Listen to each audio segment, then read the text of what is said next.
And he thought to himself, what shall I do?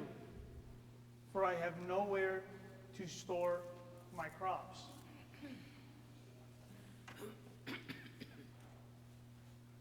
This land of a rich man, in which we read about in today's gospel reading, we may ask, why was he storing his crops? Why did he have crops to begin with? And his crops were to make a living and also to feed his family. And he had so much, his land was so plentiful, that he said, I have all these extra ones. What am I going to do with it? So he thought of an idea to build a larger barn to store all of his crops. We may not be able to relate to this rich man because we might think that we're not farmers, or because we might not think that we are rich.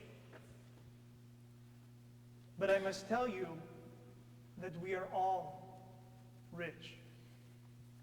When we hear a gospel reading pertaining to a rich man, we must all take it upon ourselves to realize that we are all rich with many blessings. Because all of us have a place to sleep and a roof over our heads. And not only do we have a place to sleep, but many of us have multiple rooms. And we have a place to bathe. And not only one place, but multiple places. And there are people in this world that have none of that. We hear of our grandparents coming from a foreign land, whether it be Greece or some other country, that as a family, they had one room. As a family, they had nowhere to bathe.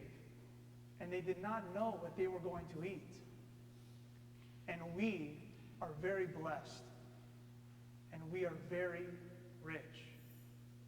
Not only with material blessings, but also with other spiritual and countless other blessings that God bestows on us that we unfortunately sometimes take for granted. But the question is, we have these material blessings, what do we do with them? We have our homes and our cars and all of these other material possessions. What do we do to them? How can we take these material blessings and show thanks to God through them?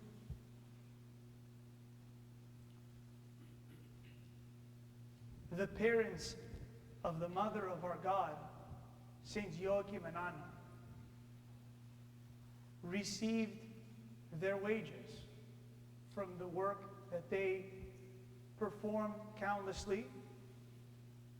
And through their salary, they gave 1/3 of their salary to the church. They gave the other third of their salary to the poor, to those who had nothing. And they gave the last third of their salary to themselves so that they also could sustain themselves through life. What an amazing example of Christian stewardship. That what they received through their hard work, they just kept 1/3. How can we relate to the example of Saint Joachim and Anna with our material blessings and to give those back to God? Now our first thought might be, well, Father, I cannot live on just 1/3 of my income. But are we striving to attain that same type of Orthodox Christian giving that Saints Joachim and Anna? Or do we think of more things to buy and invest in order to build a larger barn for our material wealth and possessions, just like the rich man did in today's gospel reading? Do we evaluate our lives and say, what do I need? And not, what do I want? Because there is a difference. Not just with our material wealth, but with all of the blessings that God has given to us. Everything. Because Saints Joachim and Anna not only did this from a financial perspective, but they lived their life without a child. And they promised God that if He were to bestow on them and bless them with a child, they would give her back to Him. And this is what happened. Saints Joachim and Anna, at a very elderly age, were blessed with a child. As many of us here have been blessed with children.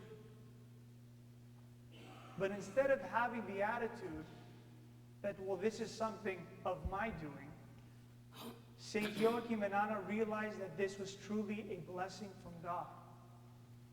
And at the age of 3 years old, they presented the Panagia back to the church.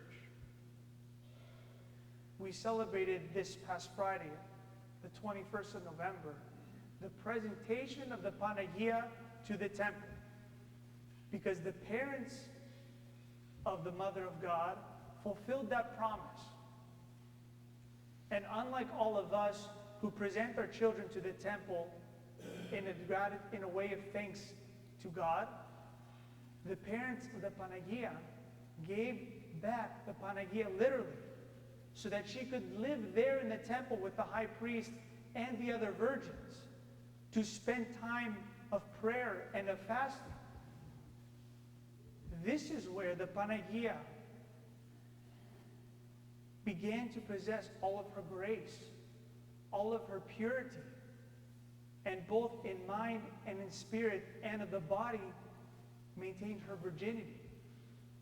So that through her years living in the temple, she became to be the chosen vessel that God would become man. Through her purity, through her grace, through her virginity. Now, can you imagine one of us having a child and driving it to St. Nicholas Ranch, to the monastery there in Dunlap, and presenting our 3-year-old child to live there with the nuns? This is the type of thanksgiving and gratitude that the parents of the Mother of our God gave to their Creator. Knowing that their financial gain was not due to them alone, but was a blessing from God. Their daughter was not due to their own prayers, but was only granted to them because of the blessings of our great God and Savior. We might not be able to give 1/3 of our salary to the church, or 1/3 of our salary to the poor. But the question is are we striving towards that goal?